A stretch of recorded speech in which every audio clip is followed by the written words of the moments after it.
sharing the stories behind small batch food and the people who make it. Red, Longhorn, go on the other side so she can have a picture of not you in it. There. Hi, guys. Good girls, thanks for coming. We're back for a part 2 with Nevada County Free Range Beef and Elizabeth Strong. I did a 7-hour trip with her from Nevada County to Los Banos, and it was so much fun. I learned a lot about how much driving she does each month to keep her business running, and how much work it does take behind scenes to move cattle. Let's go ask Elizabeth herself and get her perspective on this long journey she does twice a month.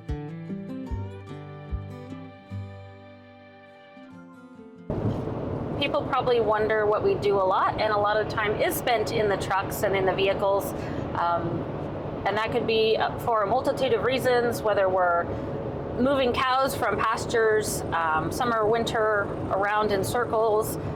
We haul our cows to be harvested, sometimes to the sale if cows need to go that direction.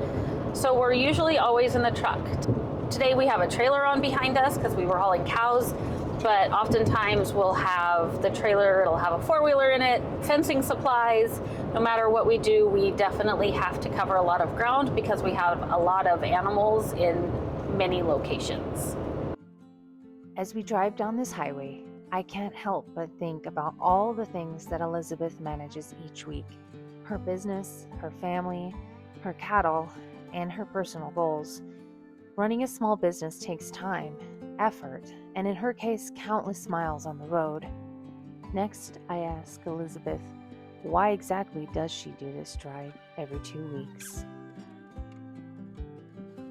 So one of our trips that we make is to Los Banos, which is where our cattle are harvested, because it's a USDA facility, and all of our cattle are harvested USDA because we have we sell to stores and restaurants, so we have retail sales, and all of that is controlled by the USDA to make sure of all the rules are followed and sanitation and the pieces that make the beef okay to be sold in a retail environment.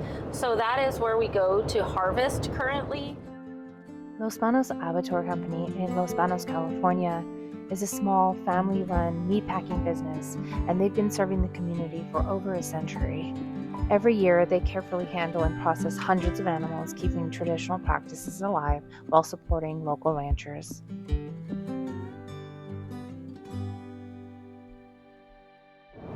We always say that our beef are picked on their time schedule, definitely not on a customer's request, because we want to make sure that our customers have the best quality beef that they can, and sometimes that changes. So a lot of different things can happen naturally with cattle, and with that comes the decision to not harvest. As we look at when to rotate pastures or when to change pastures for cattle, our number one thing we always have to take into consideration is water. One of the other big pieces of rotational grazing and choosing where our cows are and how long they're there is, it's called residual dry matter, so RDM. A lot of times we leave a good cover of grass on our ground that we are grazing for very specific reasons, to make sure that there's less erosion of the soil, and also to make sure that as the grass comes up the next year, that it has a little bit of a cover crop, and so it can grow and it gives it a chance to be healthy and grow and not hit the elements right away. Raising cattle isn't just turning them out on the pasture. It's managing the land, the water, the seasons. Every detail matters. Elizabeth works with the environment, not against it, making decisions that support both the animals and the land that they depend on. It's constant balance, and there's a lot more behind it than most people ever realize. So if somebody from the city hung out with me for a week, I think the most shocking thing to them would be the lack of schedule. And even if I have a plan, it probably 99% of the time will change.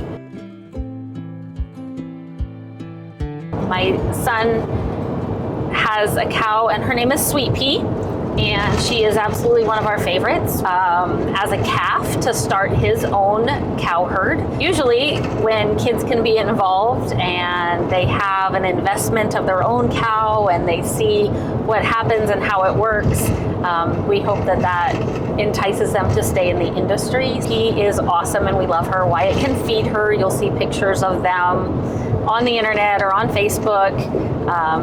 If Wyatt's feeding a cow close up out of his hand, that will be Sweet Pea. As the day winds down, you really start to see how much heart goes into this work. Behind every cut of beef is time, sacrifice, and long days that people don't usually see. It's early mornings, long drives, and doing whatever it takes to care for what you've built. This is what small, hard-working businesses really look like. Commitment, grit, and the kind of dedication that keeps the American dream alive. And after today, it's something I won't look at the same way again. Thank you, Elizabeth, for your time. And thank you, Nevada County Free Range Beef.